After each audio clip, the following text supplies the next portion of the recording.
What's up guys, and welcome back to the channel. It's your boy Jimothy. Now, I went to my locals yesterday and I actually played a deck that not many people know too much about, and that deck is Megaliths. Oh my days, this deck is absolutely crazy. I've had about 16 people come over and read the cards in this deck because obviously it's a bit of a throwaway. Now, if you didn't know, most of these cards come from the Ignition Assault set. So without wasting any more of your time, let's get straight into the deck profile. So starting us off, we are running triple Megalith Ophiel. Now with the Megalith, they've got this uncanny ability to use themselves as ritual cards. So with the level 4s, once they're unfilled, you can actually ritual summon using this ritual monster unfilled, as well as a card in your hand as the tribute fodder. And with Ophiel, when Ophiel is ritual summoned to the field, he allows you to add a Megalith monster from deck to hand. Very simple effect, can be useful, allows you to get the rest of your combo pieces off. Next, we are playing triple Megalith Haggith. Now what Haggith allows you to do is add a Megalith spell or trap from your deck to your hand. Very similar effect to Ophiel. Again, it allows you to continue plays and look for the rest of your combo pieces. So definitely a 3-of in my opinion, as it searches your spells and traps. Now the big daddy himself, Megalith Arch or Megalith Oak, depending on how you want to pronounce it. Now with Megalith Arch, he has got this crazy ability. So initially when he's ritual summoned to the field, he allows you to draw one card, discard one card. That's not the most outstanding effect, but he has a quick effect which allows you to play on your opponent's turn. So with Arch, he allows you to ritual summon using this ritual summon card on field and a card in your hand to ritual summon any ritual monster from your hand. Really useful effect. It can be a blowout in some cases, and I tend to try and end with Arch on field to be able to then ritual summon into one of my bigger Megalith monsters, which I'll go through right now. So triple Megalith Arch. Now for the level 8s, we have Megalith Phyleg.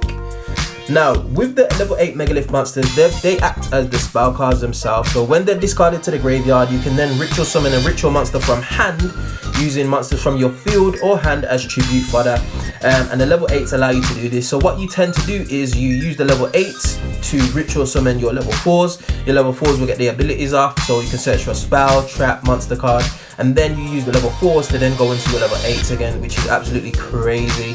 Now Phyleg's additional ability is that once he hits the field, he gives all your ritual monsters 300 attack based on the number of ritual monsters in your graveyard. Crazy. And you can end in your graveyard with anything between 5 and up to like 9 ritual monsters in your graveyard. So he can get really big, especially late game. He's not actually a win condition, but he can be initially, well, sorry, it can be mid to late game. So really useful. Run him at 3, obviously.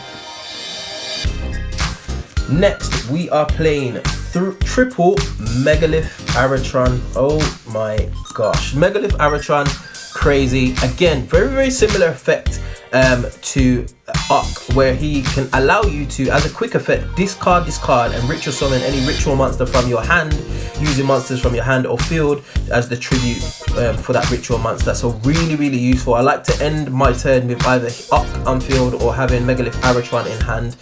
He also has the ability, once he hits the field, if a opponent's monster or card effect targets any one card on your field, he allows you to put a Megalith monster from your graveyard onto the bottom of your deck to negate the activation and destroy it. Crazy. So he acts as recursion, and he can play in your opponent's turn via a quick effect to ritual summon a monster. So definitely a 3-of in my opinion. Megalith Aratron.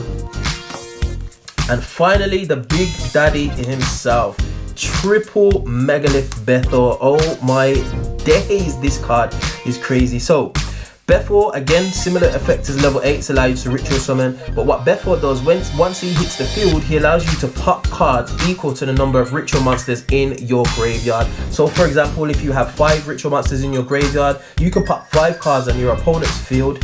Now if you combine this with Aratron, which allows you to special summon a ritual monster in your opponent's turn, you can actually pop 5 cards on their turn, and then the following turn, if you manage to reoccur him from the graveyard, you can then again pop a further however many cards are on the field. And I actually resolved this twice in one game, where I popped 5 cards and then the following turn I popped 2 cards, and basically my opponent was out of resources. There was nothing that he could do, mainly because I popped it on his turn and he was playing a lot of traps, and then I popped it again on my turn when he only had like 1 or 2 spells left on field that he'd put face down, and that was it. It was game from there. Could attack from game. So crazy card. Definitely a 3 of.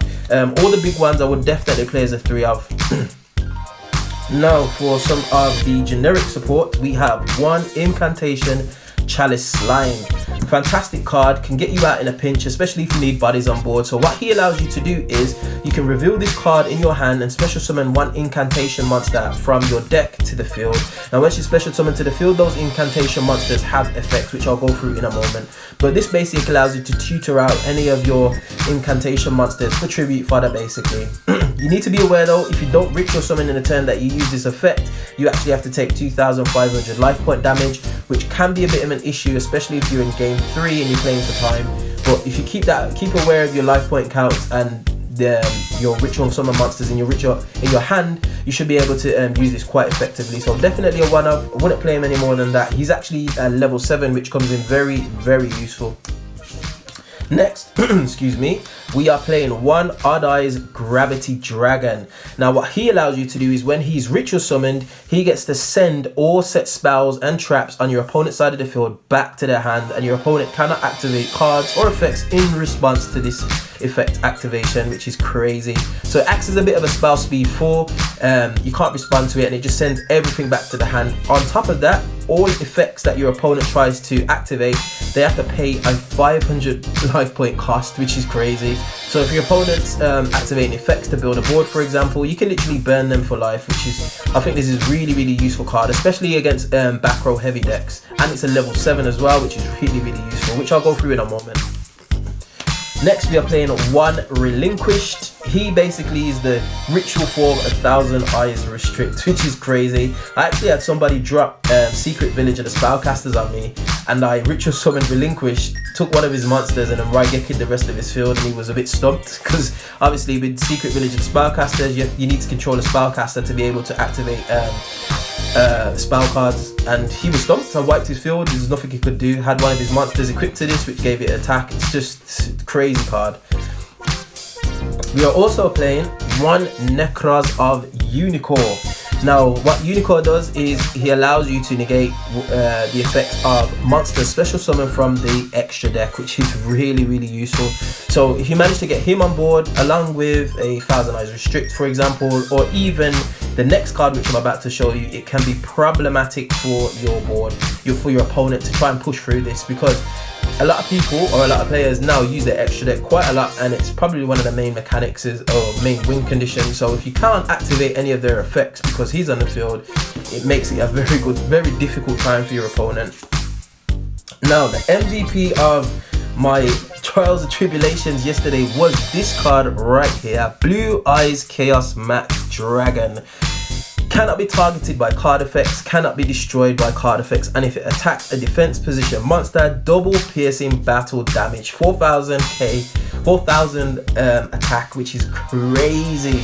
Now this card is probably what won me a lot of my games, because people don't see this coming, and especially with the Megaliths, which allow you to ritual summon any ritual monster from your hand, people were just stumped. When it hit the field, it was like, Blue Eyes Chaos Max Dragon, what era am I in? But this card actually won me quite a few of my games yesterday. So very, very useful card, bit of a spicy tech. Next, for our only normal summon of the deck, we are running Triple Manju of the 10,000 Hands. Now what he allows you to do is add 1 ritual monster from your deck to your hand when he's normal or flip summoned. Really, really useful card, and then you can obviously use him as the tribute fodder for any of your ritual summons. Great card. I like to see this in my hand, especially if I've got this and some of the spell cards which I'm about to go through in hand. It allows you to definitely get off at least 1 of your ritual summons that you were looking for. So definitely a 3 of. Next, for some incantation support, we are running double incantation Talismandra. Now what he allows you to do is, if he's special summoned from deck, he allows you to add a ritual monster from your deck to your hand. If he's in your hand, by the way, you can special summon himself and then special summon an incantation monster from deck, which is absolutely crazy. This is probably what I would look for when I had my Incantation Chalice line, because I tend to want to get some of the level 8s into my hand to be able to actually pop off with plays. So definitely a 2 of. You could potentially play at 3, but again, I don't want it to clog up my hand, so I'll just play at 2. Next we are running double Incantation Pencil Plume. Now this is the other target, so this is a graveyard recursion. So when this is summoned, if it's summoned from deck, you can target one ritual monster in your graveyard and add it to hand, which is this is crazy, especially how many ritual monsters you tend to cycle through in one turn, for example. So being able to recur some of those resources is crazy. So definitely a 2 of as well. And that's it for the incantation support. Next we are playing the spicy tech of the day, which is double Lich Lord, King of the Underworld. Now this card is really simple, but it's so effective. I had 4 people read this card 3 times because they just didn't understand how it was working. So basically what happens is, if this card is tributed and it's sent to the graveyard, it bounces back to your hand. Now what do we do in this deck? Tribute monsters to ritual summon, and this card is not actually a once per turn. So if you see 1 of them in your hand, or even 2 of them in your hand, oh my gosh, he bounces back continuously, and it allows you to just recur your resources, basically ritual summon for free without having much of a cost. Because he is a level 6, you always use one of your monsters on field, especially if you've got the little ones, the level 4 Megaliths, to ritual summon. That's basically your ritual summon fodder right there, because you can equal or exceed the levels. So definitely a 2 of, guys. I'm telling you, this is the spiciest tech for a Megalith deck. Next, onto our spells, we are running double Megalith Portal. Again, one of my opponents had to read this twice because they didn't understand what was happening. So this card allows you to recur resources from your graveyard. So when a Megalith monster is ritual summoned to your field, Megalith Portal allows you to recur one of those Megalith monsters from your graveyard to your hand. Again, great recursion, especially if you want to cycle through some of your monsters. On top of that, if one of your Megalith monsters were to be destroyed by battle, for the first time they are not destroyed. So basically it allows your monsters to survive on field, potentially for a couple of turns. It kind of stores out. The reason why I play at 2 is because once somebody reads this card and realize what it does, they want to get rid of it. It's been Cosmic Cyclone, Mystical Space Typhoon, you name it, but because I've run it at 2 and it's searchable, it allows me just to continue with plays. Next up for the spell support, we are running triple Preparation of Rites. Now this card is very useful. I use this mainly as ash bait. So what this allows you to do is add a level 7 ritual monster from your deck to your hand, and then you can add a ritual spell, but we're not running any ritual spell, so we basically use its first effect. And what I tend to add off this is either Adai's Vortex Dragon, or I add the Incantation Chalice Slime, which then allows me to just continue with my plays, which is really good. Next we are running 2 Execution of the Contract. Now what this card allows you to do is target 1 card on the field, equip this card to it, you reveal a ritual monster in your hand, and then that card on field becomes the same level as the ritual monster you revealed in your hand. So for example, if you've got one of the level 4 Megaliths on field, you can equip this card to it, reveal a level 8, the level 4 then becomes level 8, and then you can ritual summon with the level 4 on field, using it as the whole tribute cost to ritual summon one of your level 8s out. On top of that, when this card, Execution of the Contract, gets sent to the graveyard, because it was sent there via card effect, it allows you to pop one of the opponent's monsters on field, which is crazy. Again, a lot of people had to read this card because it's new, came out in Ignition Assault. Nobody really knows what it does, especially because it's a common. So great card in this deck.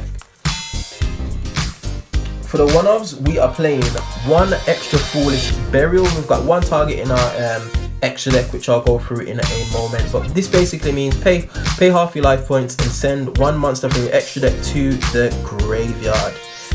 Really good. Can't set spells and traps, but we don't really play that many spells and traps in this deck anyway. So yeah, 1 extra Foolish Burial goods. We're also running one fulfillment of the contract. So this is basically a monster reborn for ritual monsters. So you pay like 800 life points to activate this, and it allows you to target a ritual monster in your graveyard, special summon it to the field with this being equipped to it. So if any of those leave the field, monster gets banished, and this gets sent to your graveyard. But it can be clutch at sometimes, especially bringing back Blue Eyes Chaos Max Dragon, for example. It's really, really good. We're also running one Raigeki. This took a few people by surprise. Nobody expected the main deck Raigeki. I actually played against Dragon Link and managed to wipe his whole board with a single Raigeki, and then continue with my play. So really, really good. And next we're playing one Core by the Grave. I did want to bump this up to 2. I don't know where my other Core by the Grave went actually, but I managed to put 1 in. Again, we tend to use the Preparation of Rites as Ash bait, but if you do have this in hand, it's good because people tend to try and Ash or Effect Veiler some of your level 4 Megalith monsters. So Core by the Grave definitely helps you to protect that. And it's good against DD Crow as well, because once they hit the graveyard, their effects become null and void. So to be able to try and like negate that would be really good. Hence why I play at 1. Well, 2 if I could find my other one. Next, onto the traps. We're playing 2 traps, and those are Megalith Emergence. Now, what this card allows you to do is recur resources out of your graveyard. So once per turn, you can target a Megalith monster in your graveyard and special summon it. Now, my target for this most times, or more times than not, is Megalith Up. So he gets put back onto the field, and then it allows me to ritual summon in my opponent's turn. Now, when that monster leaves the field, it gets put back onto the bottom of the deck. So again, it's more recursion for your deck. So it allows you to just cycle through your deck, and whilst putting resources back into your deck. So you can very rarely deck out if you play this deck properly. Next, onto the extra deck. Now, the extra deck is not complete. You don't actually require an extra deck with this deck, Megalith, but you can run one. I will say Pot of Extravagance is something that you could definitely put in. I don't own a Pot of Extravagance, so hence why I'm not playing it. But for my extra deck monsters, we're playing one number 55 Go Goliath, one Gallic Granite, and one Tornado Dragon. Tornado Dragon is not useful, I'll be honest, not in this deck, especially with Befor. I just threw him in there just to kind of try and pad out the extra deck. You can put a lot of rank 4s on field in this Megalith deck, so he can be useful at times, but with Befor it effectively does the same thing as Tornado Dragon, so I don't really need it. With Gallic Granite, it just gets you a search basically, especially if you're in a clutch situation. You've got 2 of the level 4s on field, you can actually make Gallic Granite and then continue and add one of your level 8s from your deck to your hand and continue with your plays. And number 55 Go Goliath, I literally threw him in because he was an Earth type. I've never summoned him, never used him. I'm probably going to take him out of the extra deck and never see him again. Next, we are playing the one-off Synchro Monsters, which is Herald of the Arc Light. Now, this is my extra Foolish Burial Goods target. So what this allows you to do is, when it's sent to the graveyard, it allows you to add 1 Ritual Monster spell from your deck to your hand. And if you manage to reborn this, I need to put Monster Reborn in this deck. If you manage to put this back onto the field, it can act as a bit of an Omni Negate by sending itself to the graveyard. Very, very good card. Consider playing it.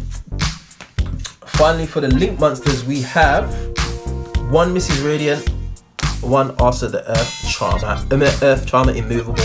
Now, Mrs. Radiant is just generic support, gives all your Earth monsters a 500 attack boost. It's not necessary, especially with Fireleg, but it's just there for the link arrows should I want to do anything else. Again, like I said, we don't use the extra deck too much, but it can come in clutch at times, especially if you've got big monsters on your enemy's team, on your opponent's team. And with also the Earth Charmer, allows you to special summon a Earth monster from your opponent's graveyard to your side of the field to a link arrow that this points to, which is it's good. Again, I haven't really gone into my extra deck and I haven't used this, but it's there nonetheless. However, there is one card that I have gone into, which is this Neptithis, the Sacred Flame. This card is definitely something you would want to go into should you need it. So this gains effects based on a number of ritual monsters used for its link summon.